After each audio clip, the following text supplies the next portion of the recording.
मेरे दोस्तों कैसे हैं आप। आपका बहुत बहुत स्वागत है मेरे चैनल पे। दोस्तों zero day web series Netflix पे रिलीज़ हो चुकी है। ज़ीरो डे एक ऐसे दिन को कहा गया है जिसमें अमेरिका जैसे बड़े देश में अननोन घटनाएं घटने लगती हैं और भाई पूरे देश में केओस जैसी सिचुएशन क्रिएट हो जाती है, वो भी एक ही समय पे और एक ही टाइम पे। इसी दिन को कहा गया है ज़ीरो डे। और दोस्तों पूरी सीरीज़ 6 एपिसोड में बनाई गई है और 6 ही एपिसोड 50 से 60 मिनट के हैं। हिंदी में भी जाके आप देख सकते हैं आराम से, कोई दिक्कत वाली बात नहीं है।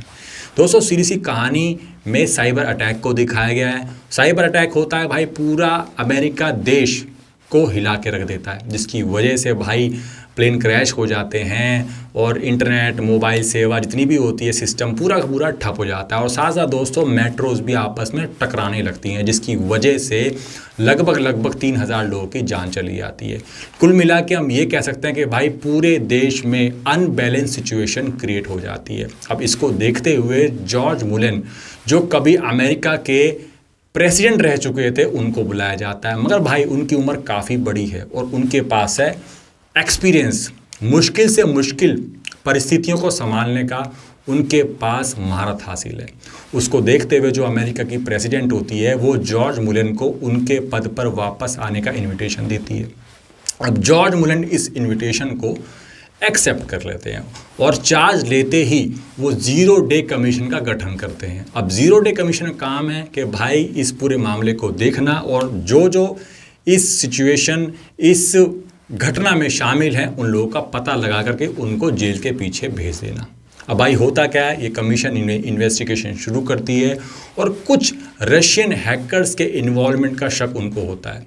अब भाई जो जॉर्ज मुलेन होते हैं वो इस इन्वॉल्वमेंट को सिरे से रिजेक्ट कर देते हैं। उसके बाद वो मशहूर टीवी जर्नलिस्ट इवॉन ग्रीन को पकड़ लेते हैं, उन पर भी शक होता है। बट जॉर्ज मुलेन को अभी भी शक है कि भाई इस पूरे मामले में हाथ किसी और का है। अब क्या जॉर्ज मुलेन जो ज़ीरो डे वाले दिन की घटना को अंजाम देने वाले लोगों का पता लगा पाएंगे? तो भाई इसके लिए आपको पूरी सीरीज़ देखनी पड़ेगी।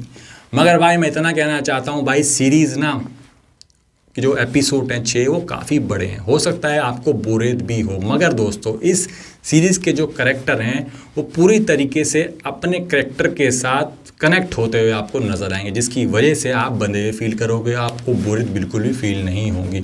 हाँ, पूरी सीरीज़ के अंदर भाई बड़े बड़े एक्शन सीन्स बिल्कुल भी नहीं है और साथ साथ दोस्तों छोटे एक्शन सीन्स भी नहीं है। मतलब कुल मिला के एक्शन सीन्स है ही नहीं, मगर उसके बावजूद भाई इंगेजमेंट लेवल इस सीरीज़ का गजब का है। और भाई एक्टिंग की बात करें तो जॉर्ज मुलेन के किरदार में रॉबर्ट डिनेरो ने भाई गजब का किरदार प्ले किया। उनकी सीरियसनेस इस सीरीज में 4 चांद लगा रही है और भाई उन्होंने इतनी ओल्ड एज में भी गजब का काम किया। और भाई जितने भी कलाकार हैं इसके अंदर, जैसी प्लेमैन हैं, लिजी कैंपेल हैं, सब ने अपने अपने किरदार को बखूबी तरीके से निभाया है।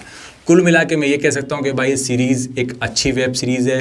मेरी तरफ से मैं इस सीरीज़ को 5 में से 3.5 रेटिंग देता हूँ फॉर इट्स फोकस डिटेलिंग। चलता हूँ दोस्तों, जाने से पहले मेरे चैनल को ज़रूर सब्सक्राइब कर देना। ऐसी बढ़िया बढ़िया मूवीज़ और वेब सीरीज़ के रिव्यू मैं आपके सामने हमेशा लेकर के आता रहूँगा। जय हिंद।